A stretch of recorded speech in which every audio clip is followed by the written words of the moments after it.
Welcome to my YouTube channel. आज का जो हम डिस्कस करने जा रहे हैं नीट के प्रीवियस ईयर के मोस्ट इंपॉर्टेंट एमसीक्यूज के बारे में। सबसे पहला क्वेश्चन है, विच of the following is the site of photolysis of water.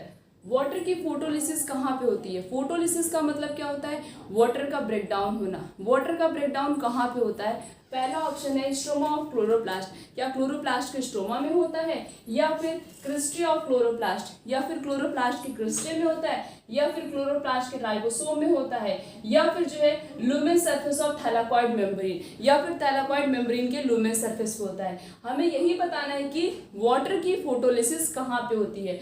Water की फोटोलिसिस सबने पढ़ा होगा कि वाटर की फोटोलिसिस मींस वाटर ब्रेकडाउन कहाँ पे करता है? थैलाकॉइड की मेम्ब्रेन के सरफेस मींस उसके लुमेन के अंदर, lumen surface of the thylakoid membrane के अंदर जो है वाटर की फोटोलिसिस होती है। So the correct answer is D.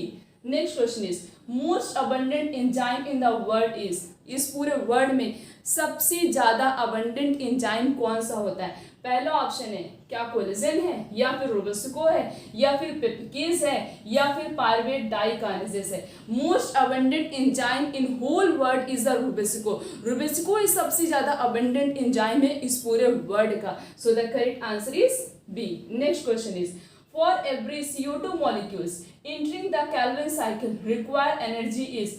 जब मतलब जितनी भी बार कैल्विन साइकिल का पाथवे चलता है तो उसमें कितने CO2 मॉलिक्यूल इंटर करते हैं Calvin cycle means CO2 molecule means carbon dioxide के प्रिपरेशन के लिए जो है कौन कौन से सब्सटेंस की जरूरत पड़ती है, कितना अमाउंट ऑफ एनर्जी उसे चाहिए। क्या 3 ATP और 2 NADPH की जरूरत पड़ती है, या फिर 2 ATP 3 NADPH की जरूरत पड़ती है, या फिर 3 ATP 3 NADPH की जरूरत पड़ती है, या फिर 2 ATP और 2 NADPH की जरूरत पड़ती है। CO2 मॉलिक्यूल की सिंथेसिस के लिए कितना एनर्जी चाहिए? 3 ATP चाहिए और 2 NADPH चाहिए। क्या क्या चाहिए? 3 ATP की जरूरत पड़ती है और 2 NADPH की जरूरत पड़ती है for the synthesis of CO2 molecule. So the correct answer is ए। इस टाइप के क्वेश्चन मींस कितना एटीपी चाहिए, कितना NADPH चाहिए कार्बन डाइऑक्साइड की प्रिपरेशन के लिए, या फिर कैल्विन साइकिल में कितना ATP NADPH की रिक्वायरमेंट होती है, और जो है C4 साइकिल में कितने NADPH और ATP चाहिए, और C3 में जितने भी पाथवे होते हैं इस पाथवे से रिलेटेड क्वेश्चन जरूर पूछा जाता है। तो इसमें जो है CO2 मॉलिक्यूल की इंटरिंग जो इंटर करता है कैल्विन साइकिल में उसको जरूरत पड़ती है 3 ATP और 2 NADPH की रिक्वायरमेंट होती है। Next question is in C4 plant bundle sheath cell are categorized by. C4 plant में बंडल सीड सेल का स्पेशल फीचर क्या होता है? पहला ऑप्शन है क्या उसके पास लार्ज नंबर में क्लोरोप्लास्ट प्रेजेंट होता है, या फिर उसके पास उसकी वॉल थिक होती है और इम्परवियस होती है गैसेस एक्सचेंज के लिए, या फिर कोई इंटरसेलुलर स्पेस नहीं प्रेजेंट होता, या फिर ये सारे कैरेक्टरिस्टिक्स फीचर होते हैं C4 प्लांट के। C4 प्लांट का जो बंडल सीड सेल होता है उसके पास लार्ज नंबर में क्लोरोप्लास्ट प्रेजेंट होता है, उसकी वॉल जो होती है वो थिक होती है और इम्परवियस होती है किसके लिए? गैसेस एक्सचेंज के लिए, और कोई भी इंटरसेलुलर स्पेस नहीं प्रेजेंट होता। मींस ये सारे फीचर होते हैं किसके? Bundle sheath cell of C4 plant. So the correct answer is D, that is all the above. Next question is which enzyme is absent in mesophyll cell of C4 plant. ऐसा कौन सा enzyme है जो कि C4 plant के meso cell में नहीं present होता है? मीजोफिल सेल में C4 प्लांट में कौन सा एंजाइम एब्सेंट होता है? हमें उस एंजाइम का नाम बताना। First is rubisco, second is PEPcase, and third is both A and B, and fourth is none of the above. The enzyme which is absent is in mesophyll cell of C4 plant is rubisco. Rubisco enzyme जो है वो C4 plant के meso cell में नहीं present होता, mesophyll cell में नहीं present होता है। Next the following is made up of cube like cell. इन चार में से ऐसी कौन सी सेल होती है जो कि जिसकी सेल कैसी होती? क्यूब लाइक स्ट्रक्चर की होती। पहला ऑप्शन है क्या फैलोपियन ट्यूब का इपिथेलियम होता है, या फिर प्रॉक्सिमल कॉन्वोल्यूटेड ट्यूब्यूल का इपिथेलियम होता है, या फिर स्टमक का इपिथेलियम, या फिर एल्बुलाई का इपिथेलियम। क्यूब लाइक सेल जो होता है वो किसका बना हुआ होता है? Epithelium of PCT।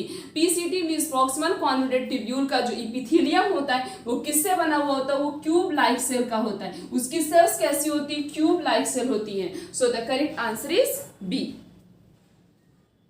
The next question is breast border epithelium occur in brush border epithelium किसके अंदर प्रेजेंट होता है? मींस ब्रश बॉर्डर का मतलब जैसे हमारा ब्रश होता है उस टाइप का स्ट्रक्चर जो है किसके अंदर प्रेजेंट होता है? पहला ऑप्शन है क्या ट्रैकिया के अंदर प्रेजेंट होता है, या फिर स्टमक के अंदर प्रेजेंट होता है, या फिर स्मॉल इंटेस्टाइन के अंदर प्रेजेंट होता है, या फिर फैलोपियन ट्यूब के अंदर प्रेजेंट होता है।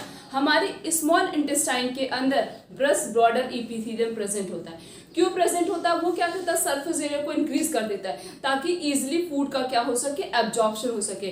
तो ब्रश बॉर्डर इपिथेलियम कहाँ प्रेजेंट होता है? स्मॉल इंटेस्टाइन में प्रेजेंट होता है। So the correct answer is C.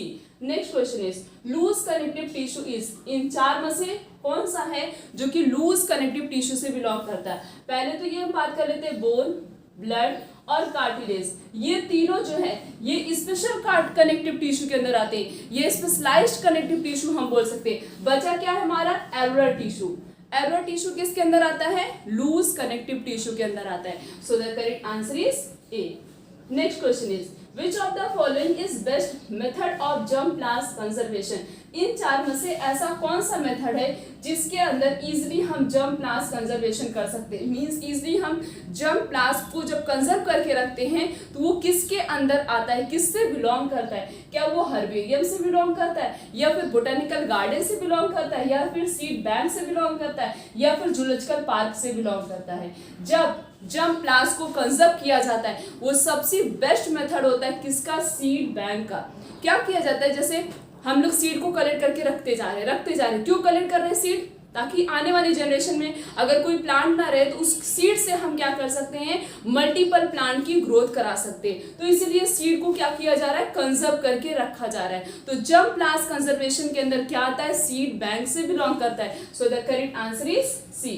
Next question is which one of the following is not a functional unit of an ecosystem?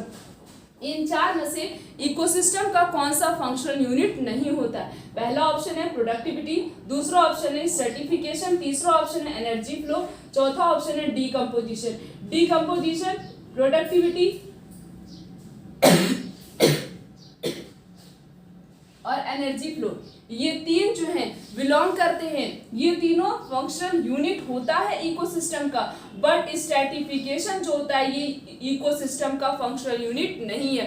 तो इसमें यही पूछा गया कौन सा इकोसिस्टम का फंक्शनल यूनिट नहीं होता है, तो कौन सा नहीं होता है? Stratification. So the correct answer is B. Next question is the breakdown of the detritus into a small particle by earthworm is a process called जो इस इकोसिस्टम में जो है अर्थवर्म प्रेजेंट होते हैं वो क्या करते हैं, और ये डेट्रस ये क्या करते हैं, स्मॉल मतलब सब्सटेंस को स्मॉल पार्टिकल में ब्रेक डाउन कर देते हैं। तो इस प्रोसेस को क्या कहते हैं? पहला ऑप्शन है क्या उसे कैटाबॉलिज्म कहते हैं, या फिर ह्यूमिनिफिकेशन कहते हैं, या फिर उसे फ्रेगमेंटेशन कहते हैं, या फिर उसे मिनरलाइजेशन कहते हैं। जब substance breakdown of detritus into a small particle, जब डेट्रस जो होते हैं वो छोटे छोटे पार्टिकल में ब्रेकडाउन होते हैं by the help of earthworm, उस प्रोसेस को कहा जाता है फ्रेगमेंटेशन। क्या बोलते हैं? Fragmentation. So the correct answer is C. Next question is about 70% of the total global carbon is found in 70% carbon means total global carbon कहाँ present होता है? पहला ऑप्शन है ओशियन, क्या ओशियन में प्रेजेंट होता है, या फिर फॉरेस्ट में प्रेजेंट होता है, या फिर ग्रासलैंड में प्रेजेंट होता है, या फिर आर्टिफिशियल इकोसिस्टम में प्रेजेंट होता है। 70% कार्बन जो है ओशियन के अंदर प्रेजेंट होता है। किसके अंदर प्रेजेंट होता है? ओशियन के अंदर प्रेजेंट होता है। So the correct answer is A. Next question is which of the following is an example of mutualism? इन चार में से म्यूचुअलिज्म का एग्जाम्पल कौन सा होता है? म्यूचुअलिज्म का मतलब होता है जब दो स्पीसीज टोटली एक दूसरे के ऊपर डिपेंडेंट होंगे, दोनों का एक दूसरे के साथ फुली क्या होगा, फुली कनेक्शन होगा, मीन्स एकदम उसके बिना वो सरवाइव नहीं कर सकते, उसे कहते हैं म्यूचुअलिज्म। जैसे प्लांट और एनिमल दोनों का आपस में क्या डायरेक्टली और इनडायरेक्टली दोनों स्पीसीज एक दूसरे से क्या है, कनेक्टेड हैं। तो इसे क्या बोलते हैं? म्यूचुअलिज्म बोलते हैं। तो म्यूचुअलिज्म क्या होता है? जब दो स्पीसीज का आपस में सबसे बेस्ट कनेक्शन होता है और वो दोनों स्पीसीज एक दूसरे के बिना सरवाइव नहीं कर सकते, दिस टाइप ऑफ प्रोसेस या this type of interaction is known as mutualism. पहला दिया गया वर्म इन इंटेस्टाइन, जब कोई भी वर्म जो होगा इंटेस्टाइन में सरवाइव करेगा तो वो किसके अंदर बिलोंग करता है, वो किस टाइप का इंटरेक्शन होता है? ये बिलोंग करता है पैरासिटिज्म से। किससे बिलोंग करता है? पैरासिटिज्म से। उसके बाद है फिग एंड वास्प, जो फिग और वास्प का दोनों का आपस में कनेक्शन होता है, ये म्यूचुअलिज्म का एग्जाम्पल होता है। बचा क्या, barnacles on whale and sea animal and clown fish, ये दोनों किसके अंदर बिलोंग करते हैं, कमेंसलिज्म में। इनमें कौन सा इंट्रैक्शन होता है, कमेंसलिज्म में। तो यहाँ पे जो फिग और वास्प होता है, दोनों का आपस में एक दूसरे के साथ कनेक्शन होता है, दोनों एक दूसरे के बिना सरवाइव नहीं कर सकते, दोनों की लाइफ साइकिल भी एक दूसरे के बिना कंप्लीट नहीं हो सकती। तो this type of interaction is known as mutualism. तो यहाँ पे पूछा है म्यूचुअलिज्म का एग्जांपल बताना है, तो म्यूचुअलिज्म का एग्जांपल क्या हो गया, फिग एंड वास्प। तो हमने इस पूरे लेक्चर में नीट के प्रीवियस ईयर के मोस्ट इंपॉर्टेंट एमसीक्यूज के बारे में डिस्कस। आने वाले लेक्चर में इस तरीके से और बहुत सारे क्वेश्चन प्रैक्टिस करेंगे, क्योंकि जितना ज्यादा हम क्वेश्चन प्रैक्टिस करेंगे उतना ही ज्यादा हमारा चैप्टर क्या होगा, अच्छे से क्लियर हो जाएगा, और उतने ज्यादा क्वेश्चन की हमारी प्रैक्टिस भी हो जाएगी, और इससे हमें आइडिया हो जाएगा कि हमें चैप्टर प्रिपेयर है कि नहीं है। तो इस तरीके से और भी बहुत सारे क्वेश्चन के बारे में डिस्कस करेंगे। आज का लेक्चर यहीं तक, थैंक यू।